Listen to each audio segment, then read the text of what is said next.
ठीक है भाई, देखिए आप आज के सबसे पहले हम टर्म्स के बारे में डिस्कस करने जा रहे हैं। जनरल टर्म्स क्या होती हैं, ठीक है, प्रोबेबिलिटी की टर्म्स क्या होती हैं। तो पहली टर्म है रैंडम एक्सपेरिमेंट।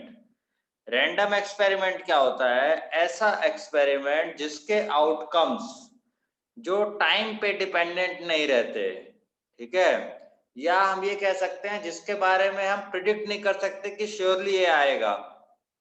ठीक है, रैंडम एक्सपेरिमेंट का मतलब ये है कि हम ये नहीं कह सकते कि इस टाइम पे ये आएगा, राइट। अगर आप ऐसा है, अगर इस टाइम पे ये आएगा बता पाए तो that will not be random experiment. Random means जो हम नहीं बता पाएंगे किस टाइम पे क्या आएगा, राइट। आउटकम्स, याद देखो आप, आउटकम्स का मतलब क्या है? जब आप रैंडम एक्सपेरिमेंट करते हो तो कुछ ना कुछ आउटपुट आएगा, है ना। जैसे कि आप डाइस थ्रो करोगे तो कुछ ना कुछ आपका आउटकम्स आएगा 1 to 6, आइदर 1 2 3 4 5 6, ठीक है। सो पॉसिबल जो रिजल्ट्स होते हैं आपके एक्सपेरिमेंट में is called outcomes. Sample space क्या होता है? सैंपल स्पेस क्या होता है? सैंपल स्पेस मतलब set of all possible outcomes, set of all possible outcomes. तो रैंडम एक्सपेरिमेंट एग्जांपल यहां ले लेता हूं। रैंडम एक्सपेरिमेंट में एक एग्जांपल ले लेता हूं।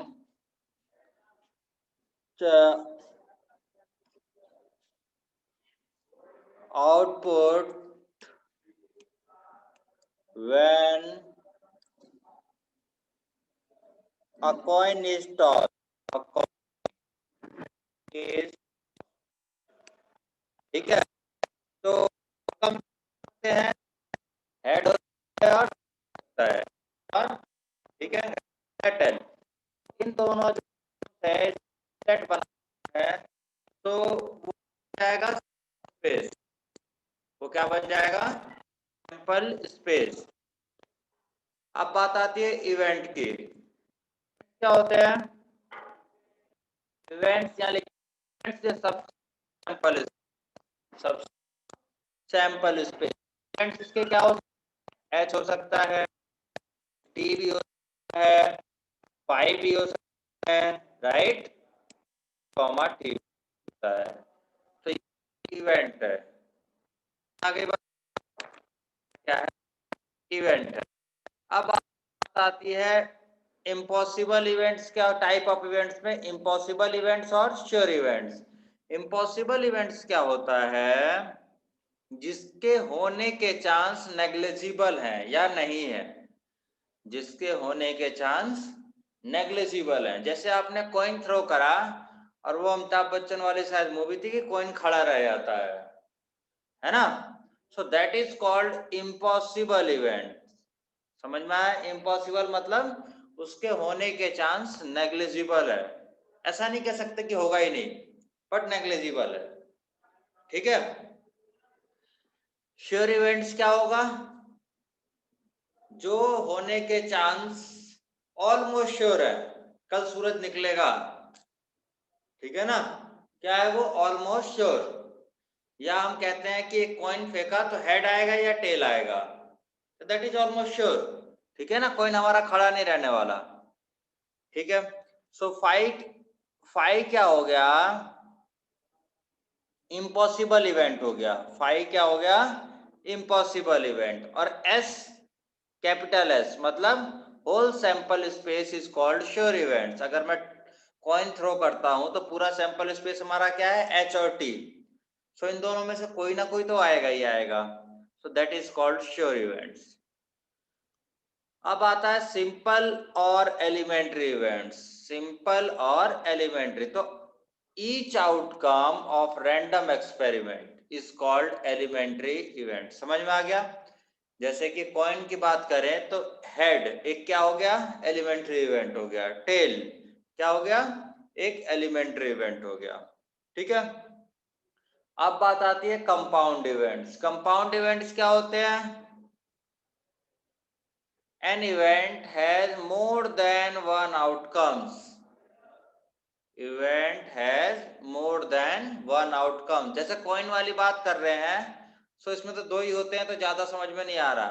अगर डाइस थ्रो करते हैं, ठीक है, तो मैं कह सकता हूं ऑड नंबर्स वाले अलग करो। एक इवेंट कैसे अलग करना है जिसमें ऑड नंबर्स आए। सो 1 3 5 का कलेक्शन एक कंपाउंड इवेंट्स कहलाएगा, ठीक है। या इवन नंबर कह दूं तो 2 4 6 is again a compound event. अब बात आती है कॉम्प्लीमेंट्री इवेंट। कॉम्प्लीमेंट्री इवेंट क्या होता है कि ऐसा इवेंट, जैसे यहाँ एग्जांपल लिया है कॉम्प्लीमेंट्री इवेंट ऑफ ए। इसका मतलब क्या होता है कि ए को छोड़कर फॉर एग्जांपल मैंने एक सैंपल स्पेस डाई आपने थ्रो करी तो तैयार किया 1 2 3 4 5 6 आता है ना। एक इसमें एक इवेंट तैयार किया ऑड वाला 1 3 और 5 का, तो इसका कॉम्प्लीमेंट्री इवेंट क्या होगा? A is a set of consisting all sample space outcome do not corresponding to occurrence of A। मतलब क्या है कि A कॉम्प्लीमेंट में क्या आएगा, ऐसे लिखते हैं, A डैश भी लिख सकते हैं, A कॉम्प्लीमेंट मतलब जो एलिमेंट्स इवेंट में नहीं है लेकिन सैंपल स्पेस में है, तो दैट इज 2 4 6, ठीक है ना। ऐसा नहीं कि कुछ भी लिख देना उसमें ए बी सी डी हवाई जहाज हाथी घोड़े कुछ भी, ऐसा नहीं। सैंपल स्पेस में वो होना चाहिए और ए में नहीं होना चाहिए, ऐसा समझ सकते हैं, घूमती है। अब बात आता है म्यूचुअली एक्सक्लूसिव इवेंट्स। नेक्स्ट है mutually exclusive events. So A and B are mutually exclusive. अगर 2 इवेंट्स लिए आपने ए और बी सैंपल स्पेस से, म्यूचुअली एक्सक्लूसिव कब होंगे? जब उनका इंटरसेक्शन में कोई एलिमेंट नहीं होगा, कोई एलिमेंट नहीं होगा। फॉर एग्जांपल अगर मैंने बी बना लिया इवन नंबर वाला, सैंपल स्पेस एस से बी बना लिया हमने 2 4 6, सो ए इंटरसेक्शन बी कितना होगा? नथिंग, ठीक है। ए इंटरसेक्शन बी क्या हो गया? Nothing. So probability of A intersection B equal to कितना हो गया? 0। कुछ नहीं होने की प्रोबेबिलिटी क्या मतलब है? आप डाइस थ्रो करोगे तो कुछ नहीं होने का कोई चांस ऑलमोस्ट नेग्लिजिबल है ना भाई, कि डाइस किसी कोने पे खड़ी हो गई। ये सब रेयर इवेंट्स है, बहुत ही रेयर इवेंट्स हैं, ठीक है। So probability of A intersection भी क्या हो जाता है? 0। सो म्यूचुअली एक्सक्लूसिव इवेंट्स क्या होता है? जल्दी से इधर साइड से, म्यूचुअली एक्सक्लूसिव इवेंट्स क्या होता है? जिसके इंटरसेक्शन में कुछ भी नहीं होता, इंटरसेक्शन में मतलब कुछ भी नहीं होता, या प्रोबेबिलिटी ना होने का ए इंटरसेक्शन भी क्या हो जाए? प्रोबेबिलिटी 0 हो जाए। एग्जॉस्टिव इवेंट्स क्या होती हैं? एग्जॉस्टिव इवेंट्स क्या होता है कि ऐसे इवेंट्स जिनको यूनियन करके पूरा सैंपल स्पेस बन जाए। एग्जॉस्टिव इवेंट्स कैसे होते हैं? जिनका यूनियन करके पूरा सैंपल स्पेस बन जाए। तो फॉर एग्जांपल अगर आप ए यूनियन बी करोगे सो आपका पूरा सैंपल स्पेस बन जाएगा। ए यूनियन बी करोगे तो आपको पूरा सैंपल स्पेस बन जाएगा, ठीक है। अब बात आती है mutually exclusive and exhaustive event. Exclusive भी होना चाहिए और एग्जॉस्टिव भी होना चाहिए, ठीक है। सो इसके लिए कंडीशन क्या है?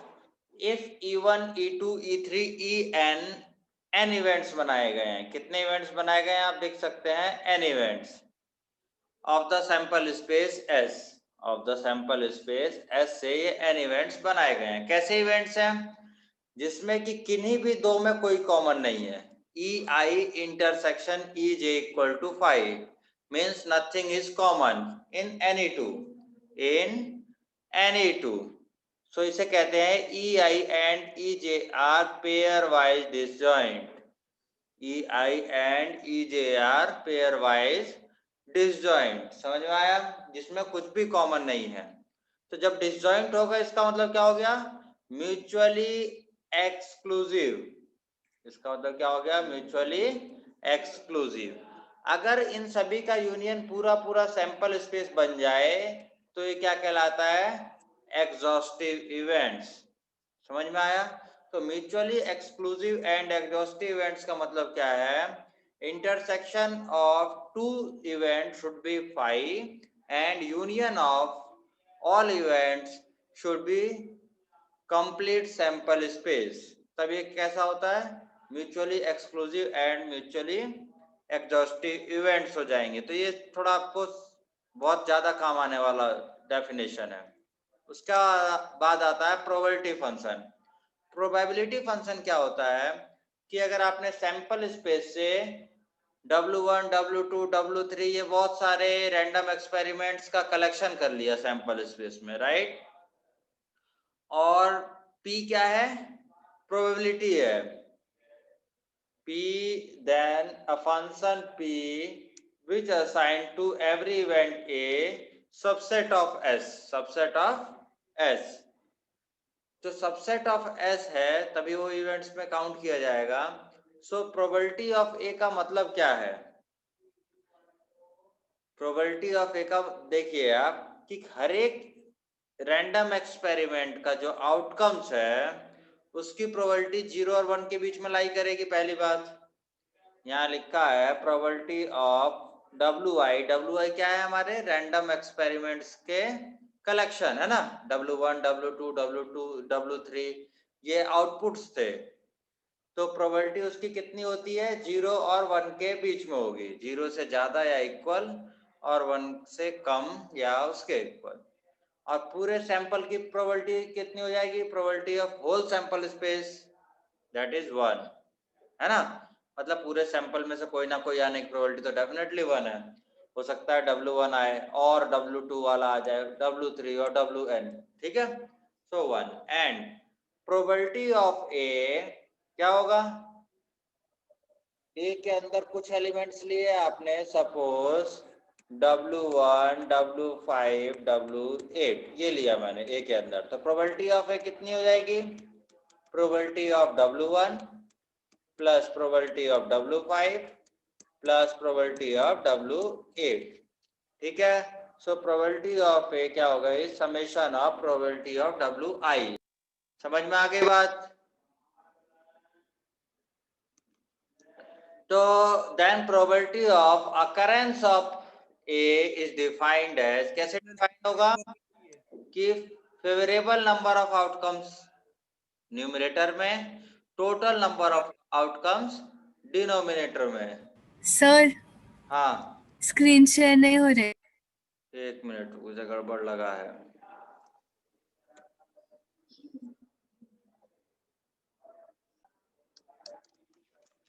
हाँ भाई, सो कैसे फेवरेबल आउटकम्स में कितने इवेंट्स हैं, 3, और टोटल नंबर ऑफ आउटकम्स कितने हैं, यहाँ 6 आना चाहिए, 6 है ना।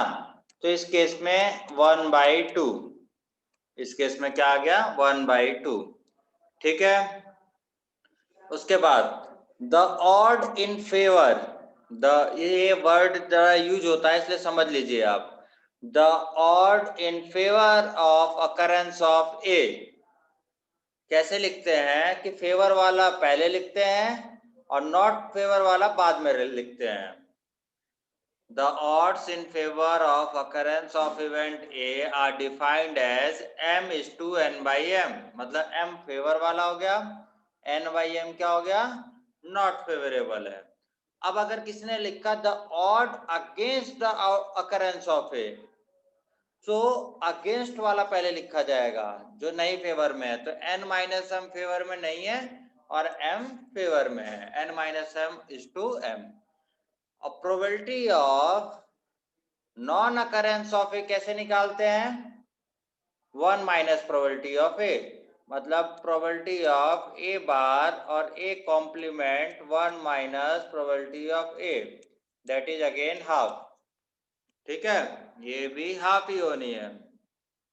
उसके बाद एडिशनल रूल ऑफ प्रोबेबिलिटी, ये क्या कहता है एडिशनल रूल? ये कहता है कि अगर आपके पास दो इवेंट्स हैं ए एंड बी, दो इवेंट्स कैसे हैं ए एंड बी, तो probability of A union B क्या होगा? Probability of A plus probability of B minus probability of A intersection B. समझा दूं आपको, जैसे आपने सेट थ्योरी में पढ़ा था, ये पूरा सैंपल स्पेस है ना, ये ए हो गया और ये बी हो गया। ए यूनियन बी मतलब पूरे का, ए यूनियन बी मतलब ऐसा। सो इसमें क्या लिखा? प्रोबेबिलिटी ऑफ ए, ये पूरा वाला है ना, प्रोबेबिलिटी ऑफ बी। सो ये दो बार ये कॉमन पार्ट दो बार ऐड हो गया, तो एक बार हमने इसकी प्रोबेबिलिटी क्या कर दी? माइनस। ठीक है, so probability of A union B क्या होता है? Probability of A plus probability of B minus probability of A intersection B. Similarly you can find out probability of A union B union सी।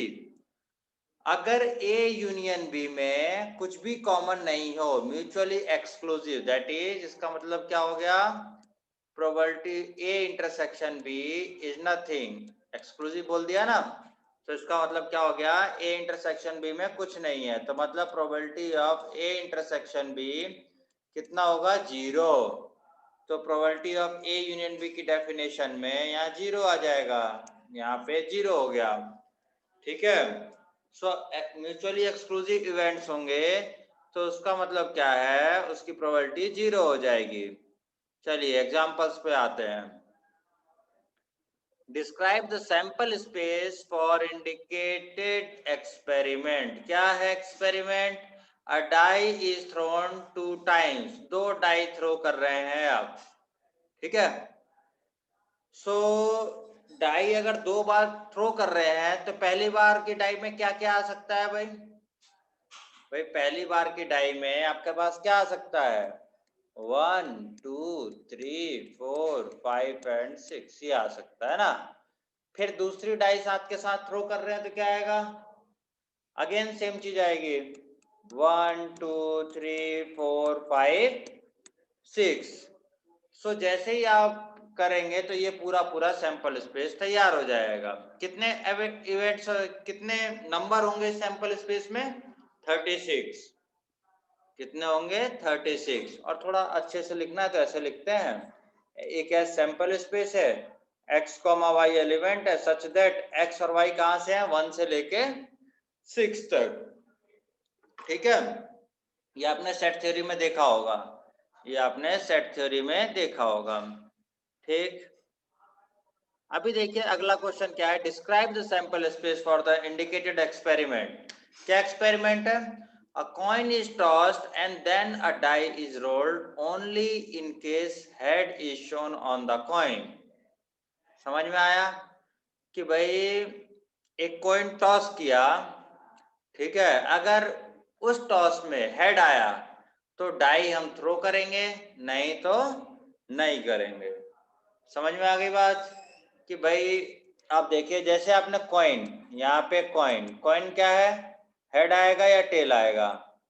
ठीक है ना, जैसे ही आपने कॉइन में head आया, so you can toss what? Die और throw die, you can throw a die. So die throw कब होगी? जब हेड आएगा। तो डाई थ्रो होगी तो क्या आएगा? 1 2 3 4 5 और 6। और जब टेल होता है तो उसने कहा कुछ नहीं, आराम से बैठे रहो। उसने क्या कहा? आराम से बैठे रहो। तो क्या क्या सैंपल स्पेस बन गया? H1, H के साथ 1 आ सकता है, H2, H3, H4, H5, H6, T अकेला।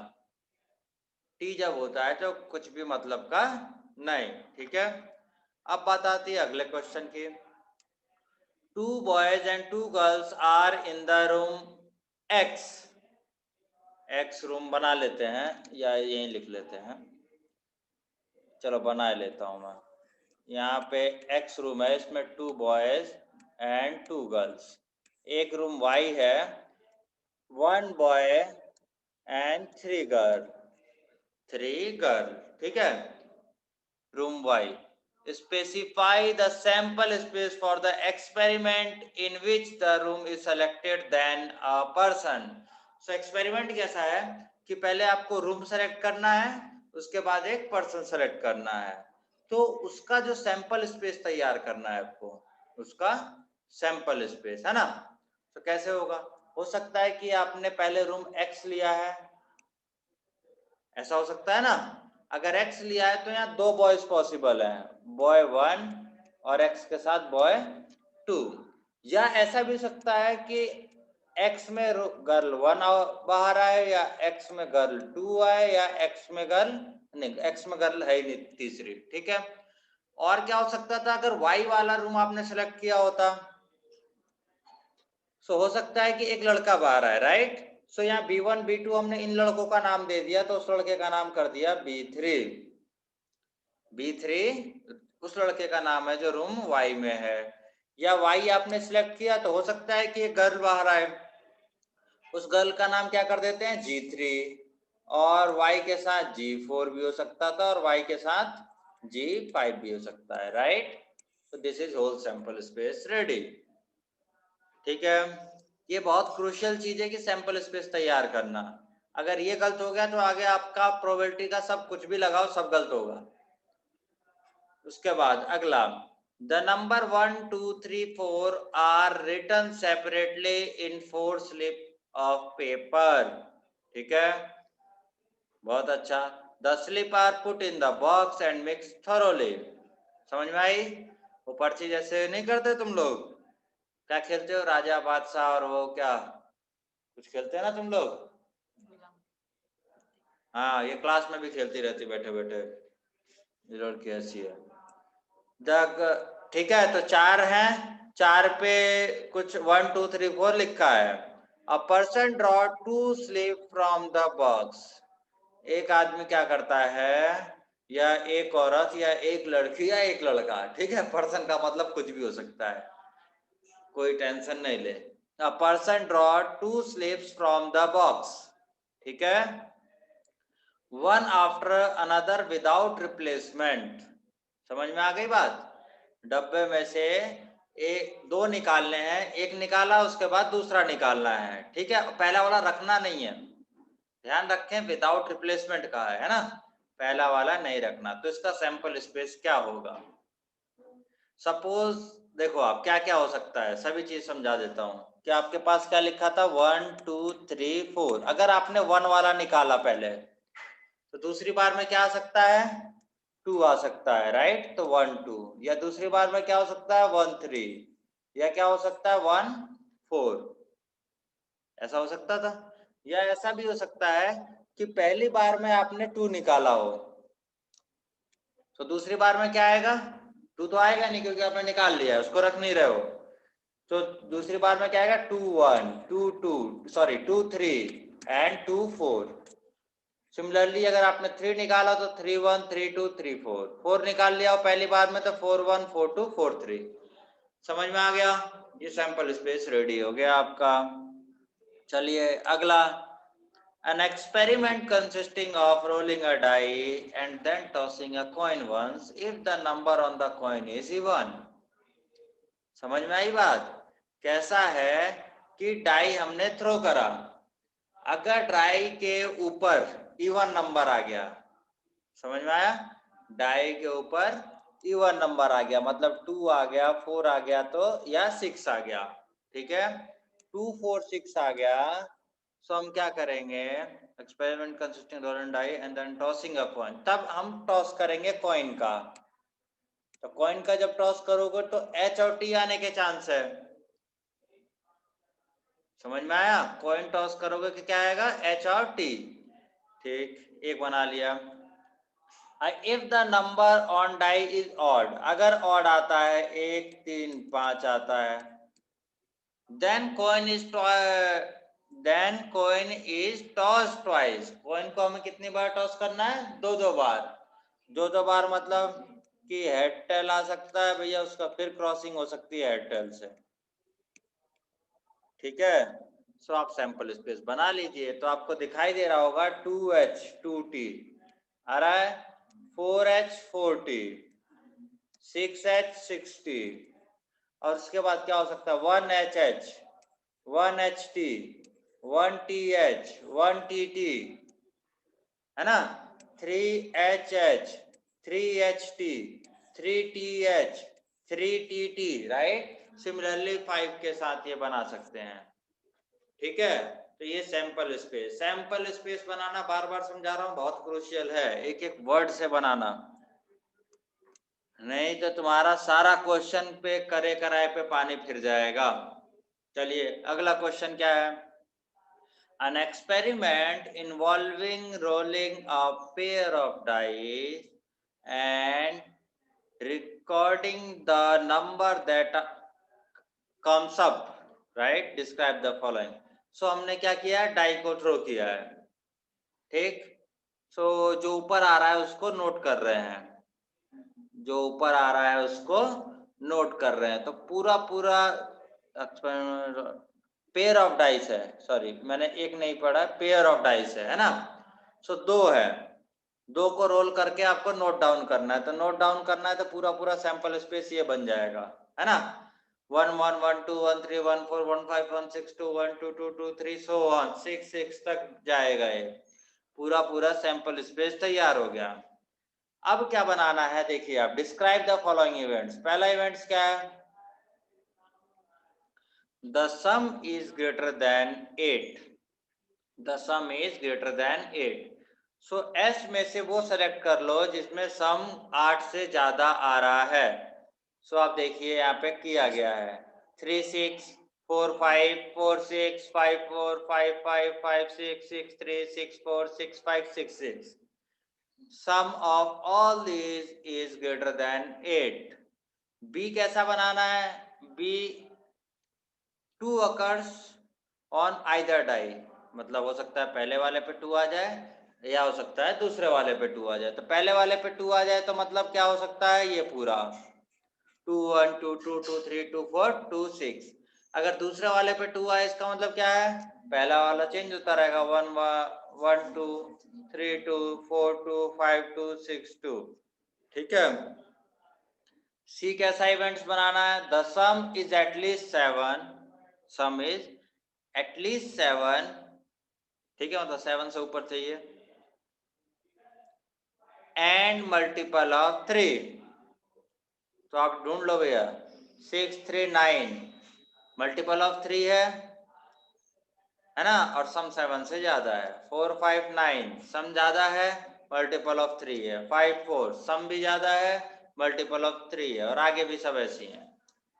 उसके बाद which pair of these events are mutually exclusive, कौन कौन से पेयर म्यूचुअली एक्सक्लूसिव है। इसका मतलब कि ए इंटरसेक्शन बी फाई आ रहा है कि नहीं चेक करो, ए इंटरसेक्शन सी फाई आ रहा है कि नहीं आ रहा है चेक करो, बी सारे जितने मतलब पेयर वाइज इंटरसेक्शन चेक कीजिए आप। सो ए इंटरसेक्शन बी में कुछ नहीं आ रहा, ए और बी में कुछ भी कॉमन नहीं है, ठीक है। सिमिलरली बी और सी में कुछ भी कॉमन नहीं है, ठीक है, बट ए और सी में कुछ कॉमन है, ए और सी में कुछ कॉमन है। तो म्यूचुअली एक्सक्लूसिव कौन सा हो गया, A B and B C. कौन से हैं, A B and B C are mutually exclusive, A C नहीं है। वेयर इज 2,6 इन बोथ, 2 6 है ही नहीं ए बी में।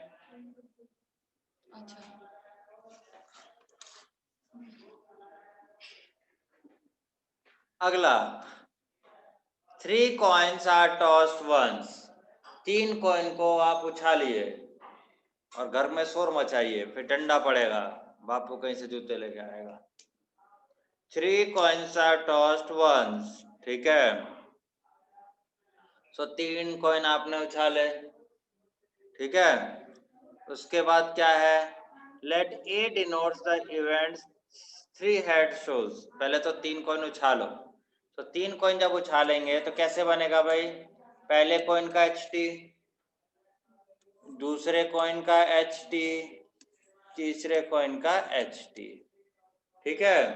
सो कैसे बनेगा, एच एच एच टी, क्या बना, पहले दो का बनाओ, आप बनाना आपको सिखा रहा हूँ सैंपल स्पेस। क्या बनेगा, एच एच और एच टी, है ना। फिर क्या बनेगा, टी एच और टी टी, ये बनेगा।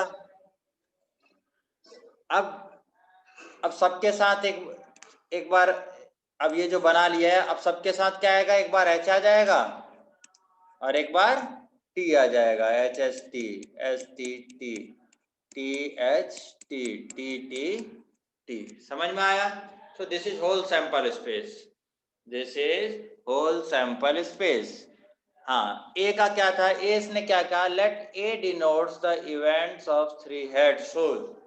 सो ए में कितना आएगा, एच एच एच, एक ही है भैया, ए में एक ही आएगा। B denotes the two heads and one tail. So दो हेड वाला देख लो, वन टेल वाला देख लो। इसने ये नहीं कहा कि पहला हेड दूसरा, इसने कहा कि दो हेड होना चाहिए और एक टेल होना चाहिए, तो बी ये बन गया। सी क्या है, C denotes the events of three tail, so तीनों टेल वाला हो गया। और डी क्या है, डी क्या है, head shows on first coin. Head किस में आना चाहिए, फर्स्ट कॉइन में, बस आगे क्या हो रहा है मुझे उससे मतलब नहीं है, आगे कुछ भी होता रहे, फर्स्ट कॉइन में हेड आना चाहिए, राइट। तो मतलब ये ऊपर वाला सारा ले लिया इसने, ठीक है। सो उसके बाद म्यूचुअली एक्सक्लूसिव ढूंढने हैं, म्यूचुअली एक्सक्लूसिव। तो आप दो दो करके सबको चेक कीजिए, A intersection B, A intersection C, B intersection C, A intersection D, all you need to check out. So जिसपे फाई आता है, जैसे ए बी, ए सी, है ना, और B C, B D, sorry B D नहीं, बी डी नहीं, C D, ये क्या हो गया, म्यूचुअली एक्सक्लूसिव, म्यूचुअली एक्सक्लूसिव, ठीक है। यहां तक क्लियर हो गया। अब बात आती है सिंपल इवेंट्स क्या है, यहां लिखा है ये तो समझ में आ गया। सिंपल इवेंट्स क्या है, if an event has only one sample point. Simple events मतलब केवल एक सैंपल पॉइंट है, तो कौन कौन से के पास है, सी के पास और ए के पास है, सी के पास और ए के पास है, तो these two are simple events. और कंपाउंड इवेंट्स क्या है, जिसके पास एक से ज्यादा इवेंट्स है ना। सो बी और डी के पास, बी के पास 3 इवेंट है और डी के पास कितने हैं, 4।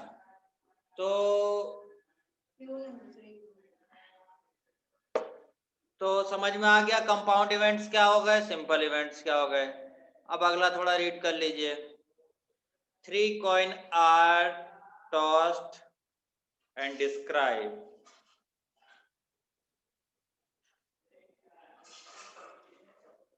तो 3 जब कॉइन आप टॉस करते हैं, सो आउटकम्स क्या आते हैं, अभी समझाया था, ये आउटकम्स आ गए। हमें क्या निकालना है, 2 events which are mutually exclusive, ठीक है। ऐसे इवेंट्स जो म्यूचुअली एक्सक्लूसिव हैं, तो आप अपनी मर्जी से कुछ भी बना सकते हैं। एक इन्होंने बनाया गेटिंग नो हेड, आप ये बना सकते हो एक हेड वाला भी, दो हेड वाला भी, 3 हेड वाला, वट एवर यू वांट, है ना। लेकिन बनाना कैसा है कि ए और बी क्या हो, म्यूचुअली एक्सक्लूसिव हो। तो म्यूचुअली एक्सक्लूसिव होना है मतलब इंटरसेक्शन में कुछ नहीं आना चाहिए, ठीक है। तो इन्होंने सबसे बेस्ट वाला बना लिया, ए को बना दिया कि नो हेड वाला कलेक्ट कर लो, बी को नो टेल वाला, इंटरसेक्शन में कुछ नहीं है ना, ठीक। 3 events which are mutually exclusive and exhaustive। सो ए को माना, हमने क्या बनाना है ध्यान रखना, म्यूचुअली एक्सक्लूसिव एंड एग्जॉस्टिव, मतलब कॉमन भी कुछ नहीं रहे, किन्हीं दो में कुछ भी कॉमन नहीं रहे, और उसके बाद यूनियन करने के बाद पूरा का पूरा सैंपल स्पेस तैयार हो जाए। तो ये यू है, ये थोड़ा सा यू है, ठीक है। सो आप ए बनाया इन्होंने, हमने गेटिंग नो हेड, ए वाला क्या है, हेड नहीं है। Getting exactly one tail, B कैसा बनाया कि एक ही टेल वाला आएगा बस। और सी कैसा बनाया कि कम से कम 2 हेड आएंगे, कम से कम 2 हेड आएंगे, समझ में आया। सो ये तीनों पेयर वाइज डिसजॉइंट है, उसमें 0 हेड का बनाया इन्होंने, फिर उसने बनाया 1 हेड का, और उसने बनाया उसके बाद 2 या 2 से ज्यादा हेड के। 3 सैंपल स्पेस बना लिए, 3 इवेंट्स बना लिए। यूनियन करेंगे तो क्या हो जाएगा, पूरा पूरा सैंपल स्पेस तैयार हो गया। इन तीनों का यूनियन करेंगे तो आपके पास पूरा पूरा सैंपल स्पेस तैयार हो जाएगा। और इंटरसेक्शन पेयर वाइज ये क्या हो गए, डिसजॉइंट भी हो गए। अगला पार्ट क्या था, two events that are not mutually exclusive. Mutually exclusive नहीं होना चाहिए, तो दो कोई भी बना लो, कोई भी दो बना लो जिसमें एक कॉमन हो, बात खत्म, है ना। इस एग्जांपल में क्या बना गया है कि 3 हेड वाला और गेटिंग एटलीस्ट 2 हेड। जब एटलीस्ट 2 हेड तो 3 हेड तो आ ही गया ना उसके अंदर, है ना। तो एक पार्ट इसमें कॉमन है, एच एच एच कॉमन है, राइट। सो ये म्यूचुअली एक्सक्लूसिव हो गए ए एंड बी। आप ऐसे दुनिया भर के बना सकते हैं, जरूरी नहीं कि यही बनाए, आपकी मर्जी, सैंपल के अकॉर्डिंग। चौथा पार्ट क्या था, चौथा पार्ट था two events which are mutually exclusive but not exhaustive. Common कुछ नहीं होना चाहिए लेकिन एग्जॉस्टिव नहीं होना चाहिए। एग्जॉस्टिव मतलब ए यूनियन बी एस नहीं आना चाहिए, ए यूनियन बी एस नहीं आना चाहिए। तो आप देखिए, ए में बनाया एग्जैक्टली 1 हेड का और बी बनाया एग्जैक्टली 1 टेल का। तो ए इंटरसेक्शन बी में क्या है, ए इंटरसेक्शन बी में कुछ नहीं है, तो ये क्या हो गया, म्यूचुअली एक्सक्लूसिव हो गया। सॉरी, हाँ म्यूचुअली एक्सक्लूसिव, क्योंकि कॉमन कुछ नहीं है और एग्जॉस्टिव नहीं है। क्यों एग्जॉस्टिव नहीं है, क्योंकि ए यूनियन बी पूरा पूरा सैंपल स्पेस नहीं बना रहा। अब बताओ क्या नहीं छोड़ रहा, इसमें ए यूनियन बी में एच एच एच नहीं आ रहा है। अगर आप ध्यान देंगे ए यूनियन बी में एच एच एच वाला पार्ट ही नहीं है। क्लियर। अब बात आती है पांचवें पार्ट की, इसकी, 3 events that are mutually exclusive but not exhaustive. ठीक है, म्यूचुअली क्या होना चाहिए, एक्सक्लूसिव बट नॉट एग्जॉस्टिव। वो 2 की बात कर रहा था या 3 की, तो ए ये बनाया हमने 3 टेल वाला, बी क्या बनाया 1 हेड 2 टेल। एक्सक्लूसिव बनाना है ना भाई, तो कॉमन कुछ नहीं होना चाहिए। सी क्या बनाया 1 टेल 2 हेड। तो आप ध्यान देना कि इसमें 1 हेड रखा, इसमें 2 हेड रखा, इसमें 0 हेड रखे हैं, सॉरी 3 हेड रखे हैं, एग्जैक्टली 3 हेड। ठीक है, सो ये क्या हो गए, म्यूचुअली एक्सक्लूसिव हो गए। ठीक है, म्यूचुअली एक्सक्लूसिव हो गए। लेकिन A union B union C is not S. क्यों, क्योंकि इन तीनों के यूनियन में टी टी टी नहीं है, टी टी टी नहीं आ रहा है। ठीक है ना, सो ठीक है, ये चौथा पार्ट आप खुद कर लीजिए, थोड़ा सा मेहनत कीजिए। इसके बाद देखिए ये आता है, two dice are thrown, the event A B C are follows. ये क्या है, getting an even number on first die. ये क्या है कि कितनी डाई थ्रो करी थी, 2। सो ये क्या है, फर्स्ट डाइस पे इवन नंबर आ रहा है। ठीक है, ठीक। बी क्या है, getting odd number on first die. ठीक है, सी क्या है, getting sum of the number less than equal to 5। ठीक है, तो ए बी और सी आप बनाइए, ठीक, और ट्रू और फॉल्स चेक करेंगे, ट्रू और फॉल्स चेक करेंगे, ए और बी म्यूचुअली एक्सक्लूसिव है कि नहीं। ठीक है, उसके बाद तो ए पूरा कैसा बनाया आपने, फर्स्ट इवन वाला, तो 2 1 2 2 2 3 सो ऑन, 2 से स्टार्ट होने वाला, 4 से स्टार्ट होने वाले, 6 से स्टार्ट होने वाले सभी, राइट। सो ये ए में आ गए। बी में क्या हो गए, 1 से स्टार्ट होने वाला, 3 से और 5 से स्टार्ट होने वाला। सी में क्या हो गए, जिसका सम लेस देन और इक्वल टू 5 आता है। तो क्या क्या आ गए 1 1 1 2 1 3 1 4 2 1 2 2 2 3 3 1 3 2 4 1, ठीक है, वो सी हो गए। 5 के इक्वल भी हो सकता था, आप देख सकते हैं क्वेश्चन में, है ना, या 5 से कम भी होना चाहिए। ओके, तो ए बी सी बन गए। So A B are mutually exclusive है कि नहीं, और फिर एग्जॉस्टिव की बात कर रहा है, तो ए इंटरसेक्शन बी 5 आ गया, इसका मतलब म्यूचुअली एक्सक्लूसिव हो गया।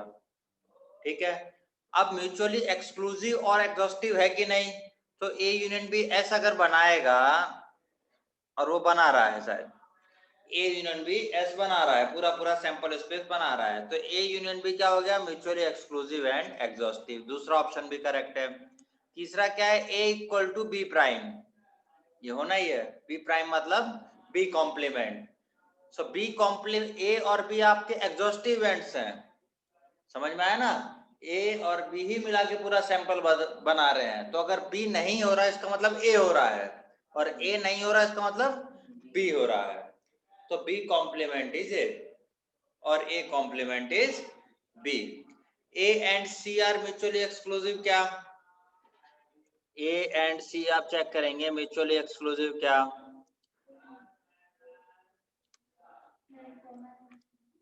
म्यूचुअली एक्सक्लूसिव में क्या, हाँ नॉट म्यूचुअल, क्यों, क्योंकि बहुत सारे एलिमेंट्स कॉमन है, 2 1 2 2 2 3 4 1, ठीक है, तो म्यूचुअल एक्सक्लूसिव फॉल्स हो गया। उसके बाद क्या दिया था भाई, पांचवा, A and B dash are mutually exclusive, A and B dash, तो ए एंड बी डैश निकालें, A and B dash, A आ गया, बी डैश का मतलब क्या है, ए है, बी डैश का मतलब क्या है हमारा, ए है यहाँ पे इस केस में, इन जनरल नहीं। यहाँ पे क्यों हो रहा है, क्योंकि ए और बी क्या है, म्यूचुअली एक्सक्लूसिव है और एग्जॉस्टिव है, इसलिए एक दूसरे को कॉम्प्लीमेंट बनना है। So A intersection B dash is A मतलब नॉट इक्वल टू 5, तो A intersection B dash is not mutually exclusive, right. अब बात आती है कि ये म्यूचुअली एक्सक्लूसिव है कि नहीं, A dash union B dash union C, अगर ये ए डैश का मतलब क्या हो गया, ए डैश का मतलब बी, बी डैश का मतलब ए, और यूनियन सी, तो सब आ गया ना इसमें, ए और बी आ गए तो सारा सैंपल स्पेस बन गया है वैसे भी। सो ये ए डैश बी डैश और सी कैसे हो गए, म्यूचुअली एक्सक्लूसिव है, क्या हो गए, म्यूचुअली एक्सक्लूसिव, ठीक है, बट म्यूचुअली एग्जॉस्टिव नहीं है, सॉरी म्यूचुअली एक्सक्लूसिव मतलब क्या है, इंटरसेक्शन है ना, म्यूचुअली एक्सक्लूसिव और म्यूचुअली एग्जॉस्टिव, एग्जॉस्टिव हो गए, क्यों हो गया एग्जॉस्टिव, क्योंकि वो पूरा पूरा सैंपल स्पेस बना गए, लेकिन एक्सक्लूसिव नहीं है म्यूचुअली, क्योंकि किन्हीं ए डैश और सी में कुछ ना कुछ कॉमन मिल जाएगा आपको, ठीक है, या बी डैश और सी में कुछ कॉमन मिल रहा है, ठीक है। सो ये पेयर वाइज म्यूचुअली एक्सक्लूसिव नहीं है बट एग्जॉस्टिव है, ठीक है। अगली बात कर लेते हैं जरा, which of the following cannot be valid, assignment of the probability and outcomes of the sample space, कौन सा पॉसिबल है कौन सा पॉसिबल नहीं है, तो omega 1 omega 2 omega 3 omega 4 omega 5 6 7 ये 7 आउटकम्स हैं, उनकी प्रोबेबिलिटी है, ठीक है ना, एक एक्सपेरिमेंट ए किया गया है उसमें 7 आउटकम्स हैं, उनकी प्रोबेबिलिटी है, तो सारे आउटकम्स की प्रोबेबिलिटी का सम कितना होना चाहिए हमारा, 1 होना चाहिए, तभी तो सही है, नहीं तो गलत है। तो आप चेक कर लीजिए जरा इसको कितना हो गया, इन सबका सम चेक करना है यार जरा, ये तो गड़बड़ी हो गए, दो ही मिला, नहीं नहीं नहीं नहीं, वो 0.6 है, 0.6, उसके बाद 0.1 0.01 0.05 0.03 और क्या है 0.01 0.2 0.6, ये तो जान लेगा, नहीं 0.6 तो हमने ले लिया पहले है ना, सब 3 1 4 5 9 1 10 का 0 हासिल 1 6 1 7 1 8 2 10 का 0 1, ये हो रहा है, इसका सम कितना आ रहा है, समेशन इज 1, तो मतलब पहला वाला असाइनमेंट बिल्कुल सही है, दूसरे वाले की बात करो, 1 2 3 4 5 6 7 बाई 7, ये भी सही हो सकता है, ऐसा पॉसिबल है। तीसरा वाला बात करो, ये गलत है। तीसरा वाला टोटली गलत है, क्योंकि ये दो ही सम एक से ज्यादा हो गए, और सब ऐड करोगे तो और कहीं आफत आ जाएगी।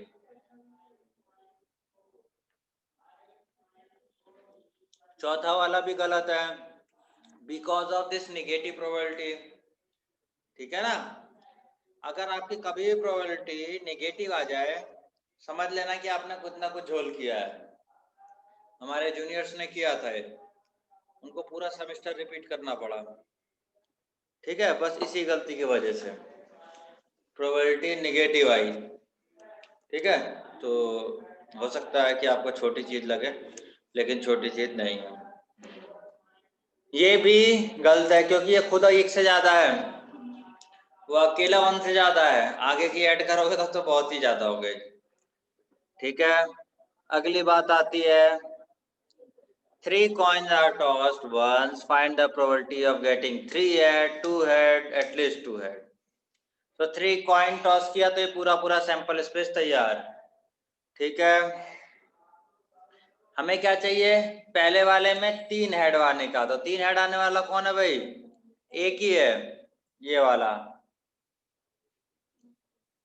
ठीक, 1/8 आ गया, आंसर इज 1/8। फिर 2 हेड आने का कितने हैं भाई, एग्जैक्ट 2 हेड कह रहा है, सो 1 2 3 3, 3/8, it should be 3/8। Similarly you can count, उसके बाद चलो और भी कर लेते हैं, एटलीस्ट 2 हेड। एटलीस्ट 2 हेड का मतलब क्या हुआ कि 2 या 2 से ज्यादा, तो ये भी आएगा इसमें, है ना, 2 3 4, 4 आ गए, है ना, 4 आ गए, तो 4/8। ठीक है, एटमोस्ट 2 हेड, एटमोस्ट 2 हेड मतलब कि 2 से ज्यादा नहीं चाहिए मेरे को हेड। सो कौन कौन आएंगे, 1 वाले और 2 वाले, 0 वाले भी, 0 वाले भी चलेंगे, है ना। सो कितने हो गए, 1 2 3 4 5 6 7, 7/8, इसका हो जाएगा 7/8। नो हेड, एक ही है, 1/8। 3 टेल्स, 3 टेल एक ही है ना, 1/8। Exactly 2 tell, 1 2 3, 3/8। नो टेल, 1/8, एक ही है। एटमोस्ट 2 टेल, एटमोस्ट 2 टेल, तो ये 7/8। ठीक है, सो ये आप लोग इजीली कर गए, वेरी गुड। अब इसको बताइए, फिल इन द ब्लैंक्स। ये ए यूनियन बी है, ठीक है।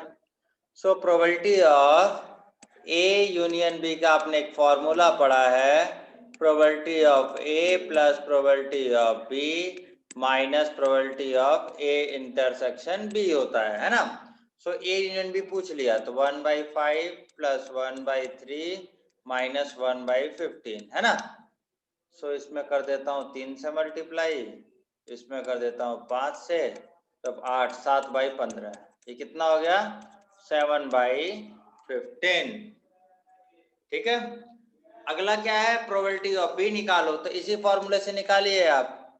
Probability of A union B कितना है, 0.6 इज इक्वल टू, ए कितना है 0.35, प्रोबेबिलिटी ऑफ बी माइनस 0.25। ठीक है, सो 0.6 इक्वल टू 35 माइनस 25 कितना हो गया, 0.10, है ना, plus probability of B. So 0.6 में 0.1 गया, तो 0.5 equal to probability of B, so it will be 0.5. Similarly you have to fill this a intersection b with the same formula।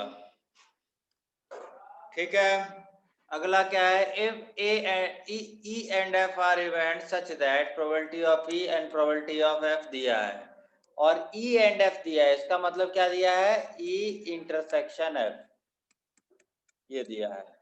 ठीक है, हमें पहले क्या निकालना है, प्रोबेबिलिटी ऑफ E और F, इसका मतलब प्रोबेबिलिटी ऑफ E और F क्या होता है, प्रोबेबिलिटी ऑफ E और मतलब यूनियन F क्या होगा, ये फॉर्मूला होता है ना, probability of E plus probability of F minus probability of E and F। ठीक, इसकी वैल्यू उठा के पटक दो आप, आंसर इज 5/8। ठीक है, उसके बाद क्या आता है, पहला हो गया probability not E not F, not E not F. समझ में आया? मतलब आपको क्या निकालना है, ई भी नहीं हो एंड एफ भी नहीं हो। समझ में आया? तो सेट थ्योरी में आपने डिमॉर्गन्स लॉ पढ़ा है, this can be written as E union F का कॉम्प्लीमेंट, राइट है ना? और कॉम्प्लीमेंट का मतलब 1 minus probability of E union F, है ना? So 1 minus probability of E union F, E union F की प्रोबेबिलिटी आप यहाँ लाए थे, सो दैट इज 3/8। ठीक है, इसमें क्या है, 3/8 ऐसा चांस है जो ई को भी नहीं होगा और एफ को भी नहीं होगा। अदर मेथड क्या है, आपको क्या निकालना था, probability of E complement and F complement. इसका मतलब क्या हो गया, probability of E complement and probability of F complement. थोड़ा सा इसको बाद में पढ़ते हैं, चलो ये दोनों इंडिपेंडेंसी की बात आएगी, जो इंडिपेंडेंट डिपेंडेंट अभी पढ़ा नहीं है तो इसलिए रोकता हूं मैं उसको वहीं पे। आगे बात करो जरा। A box contains 10 red marbles, चलिए बॉक्स कंटेन्स 10 लाल, 20 नीले और 30 हरे मार्बल, है ना? Red blue and green marbles, 5 marbles are drawn from the box, 5 इसमें से उठाए। कितने उठाए आपने? 5। So what is the probability that all will be blue? ठीक है, एक तरीका क्या है, आप काउंट करते रहो बैठ के, है ना, कि सब के सब करते रहो। नहीं तो आपके पास बॉल्स कितनी हो गई, 60। कितनी टोटल बॉल हो गई, 60। Total number of marble is 60। Okay, तो 60 में से 5-5 के कितने बन सकते हैं, 60C5। कितने बन सकते हैं, 60C5। ठीक है, 60 के सेट में से 5-5 के कैसे कलेक्शन हो सकते हैं, 60C5 वेज। ठीक है, हमें क्या निकालना है, ऑल विल बी ब्लू। सो जब ब्लू है तो वो ब्लू, अगर वो 20 में से ही आने चाहिए ना ब्लू, अगर सारे ब्लू होने तो कहां से आने चाहिए, उस 20 में से। सो 20C5 आउट ऑफ 60C5, ये इसकी प्रोबेबिलिटी है। समझ में आ गई बात? अब आती है एटलीस्ट 1 विल बी ग्रीन, एक कम से कम ग्रीन होनी चाहिए। ठीक है, सो हम निकालते हैं कि एक भी ग्रीन नहीं है, उसका क्या है, एटलीस्ट एक चाहिए ना। तो हम पहले क्या निकाल लें कि चलो उसकी प्रोबेबिलिटी बताओ जिसमें एक भी ग्रीन नहीं आ रही, एक भी ग्रीन नहीं आ रही। एक भी ग्रीन कैसे नहीं आएगी, 30 में से अगर आप उठाओगे 10 लाल और 20 नीले वाले में से, है ना, तो 30C5, है ना, आउट ऑफ 60C5। इसमें ऐसा है कि कोई भी मार्बल ग्रीन नहीं है। ये प्रोबेबिलिटी कैसी है, जिसमें कोई भी मार्बल ग्रीन नहीं है। तो ग्रीन होने का क्या हो गया, एटलीस्ट एक चाहिए ना, तो 1 में से इसको माइनस कर दो, इसका कॉम्प्लीमेंट्री इवेंट्स है। At least 1 green is the complementary events of no green. समझ में आ गई बात? तो इसको 1 माइनस कर दिया तो आपका रिक्वायरमेंट आ गया। अगला है, A card are drawn from the well shuffled deck of 52 cards। आपको सब कार्ड में माहिर होंगे आप लोग। 52 पत्ते हैं, है ना? What is the probability of obtaining 3 diamond and 1 spade? 4 निकालने हैं, तो 52 में से 4 कैसे निकाल सकते हैं, 52C4 वेज से। 52 में से 4 कैसे निकालते हैं, 52C4 वेज, है ना? उसके बाद उसमें 13 डायमंड होते हैं और 13 स्पेड होते हैं। ठीक है, 13 डायमंड और 13 स्पेड। सो उन्होंने क्या कहा, 4 कार्ड ड्रॉ करने हैं जिसमें कि 3 डायमंड हो और 1 स्पेड हो। सो 3 डायमंड कैसे हो सकते हैं, 13C3 वेज। 13 में से 3 निकाल सकते हो ना भाई, एंड मतलब क्रॉस। और एक पत्ता कहां से निकालना है, स्पेड से, तो 13 में से एक निकालना है, 13C1। सो 4 कैसे निकाले आपने, 13C3 into 13C1 out of 52C4, out of total combination. Total कितने बनते हैं 52C4, 52 पत्तों में से 4 के सेट इतने बनेंगे। अगर आप सोच सकते हैं कि अगर हम इसे गिनने बैठ जाएं तो शायद पागल हो जाएंगे, है ना, पागल ही होना हो जाएगा। इसीलिए कॉम्बिनेशन परमुटेशन बहुत जरूरी है यहाँ पे। चलिए एक और क्वेश्चन लेते हैं।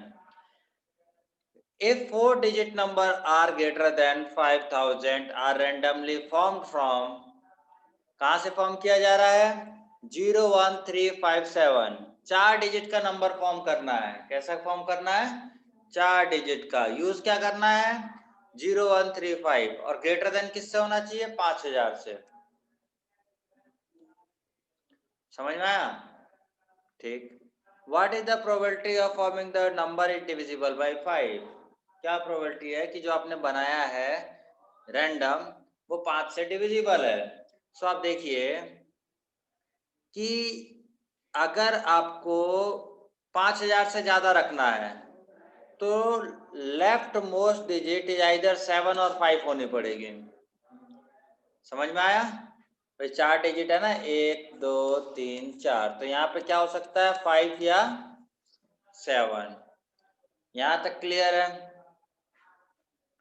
Forming the number divisible by 5 when digits are not repeated, पहले नॉट रिपीटेड कर देते हैं ना। सो अगर आपने यहाँ 5 और 7 ले लिया तो there is 2 ways for the most left place, है ना। उसके बाद आपके पास नंबर कितने बचे,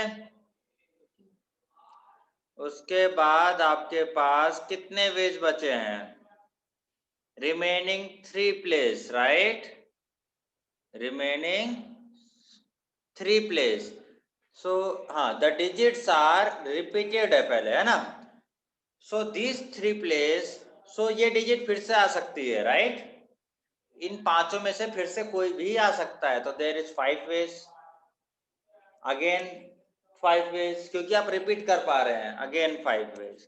सो ऐसे कितने नंबर बनाए आपने, 250 नंबर्स हैं। कितने हो गए, 250 नंबर्स हो गए, ठीक है। नहीं, अभी क्या है, सिर्फ ऐसे नंबर बनाए हैं जो 4 डिजिट के नंबर जो ग्रेटर देन 5000 है, ठीक है, क्या है, ग्रेटर देन 5000 है, और वो इससे बनाएगा। तो टोटल केस कितने हो गए, 250। ये 250 ऐसे नंबर हैं जो 5000 से ज्यादा हैं, ठीक है, एंड रिपीटेशन आर अलाउड। अब बात आई थी number divisible by 5। So divisible by 5 है, सो यहाँ पे जो ये 5 लिखा है ये 5 नहीं हो सकता, ठीक है ना, ये 5 नहीं हो सकता। यहाँ पे क्या भर सकते हैं, पहला वाला 2 वेसेस, नो दिक्कत, मतलब मोस्ट लेफ्ट, फिर 5 वेज, फिर 5 वेज, फिर लास्ट वाला जो मोस्ट राइट है इसको आप आइदर 0 लिख सकते थे या 5। सो ये हो गया 2 into 5 into 5 into 2, that is 100 number, 100 number, है ना। सो 100 आउट ऑफ 250, मतलब 2 by 5 is the probability that formed number is divisible by 5, ठीक है। उसके बाद repetition of digit is not allowed, repetition allowed नहीं है, ठीक है, रिपीटेशन अलाउड नहीं है। सो 5 और first left most left digit क्या होनी चाहिए, 5 और 7 ही होनी चाहिए हमारे हिसाब से, है ना। सो 2 वेज। अब एक डिजिट यहाँ आ गई तो अब कितने डिजिट बची आपके पास, 4, कितनी बची, 4, फिर कितनी बची, 3, फिर बची 2। सो टोटल बनना है 48। कितने बनने हैं, 5000 से ज्यादा 48 नंबर हैं जिसमें डिजिट रिपीट नहीं हो रहे हैं। अब बात करते हैं कि 5 से डिविजिबल होना चाहिए, 5 से डिविजिबल होना चाहिए, बात समझ में आई। जब 5 से डिविजिबल होना चाहिए तो क्या क्या केसेस हैं। सो आप देखिए, ये 5 से स्टार्ट हो सकता है, here number of 4 digit number starting with 5 and divisible by 5 कितने हो सकते हैं? कितने हो सकते हैं? आप हिसाब लगाएं। 6 नंबर है वो। कितने नंबर है? 6। क्यों? यहाँ लिखा है when the digits at 1000 place with 5 the unit place can be filled with 0 only, है ना? अगर आपने स्टार्टिंग में 5 रख दिया तो यहाँ पे आपको 0 रखना जरूरी है। ठीक है, तो ये दोनों तो आपने फिक्स कर दिए भाई, है ना? तो यहाँ के लिए कितने बचे? 3 प्लेस, और इसके लिए 2 वेज, है ना? तो टोटल ये होगा 6 वेज। ठीक है, अब क्या है कि when the digits of the 1000 place is 7, अगर आपने इन चारों में से इसको 7 फिक्स कर दिया, ठीक है, सो यहाँ पे क्या कर सकते हो? 0 फिक्स कर सकते हो या 5। मोस्ट राइट वाला क्या हो सकता है? 0 और 5। ठीक है, तो इसको कितने तरीके से भर सकते हैं? 3 तरीके से प्लेस, और इसको 2 तरीके से, राइट? ठीक है ना? लेकिन 4 डिजिट आई, और इसको भी 2 तरीके से, राइट? तो 3 दूनी 6 दूनी 12, सो ये 12 ही होगा। तो टोटल कितने हो गए? ये 18 नंबर ऐसे हो गए जो विदाउट रिपीटिशन है 5 से डिविजिबल है। कितने में से? 48 में से। तो 18/48। समझ में आ गई बात? इसको थोड़ा सा रिपीट करेंगे हम लोग, ऐसे क्वेश्चंस आपको ज्यादा करने हैं। Okay, thank you, and we will continue for the lecture second. Okay.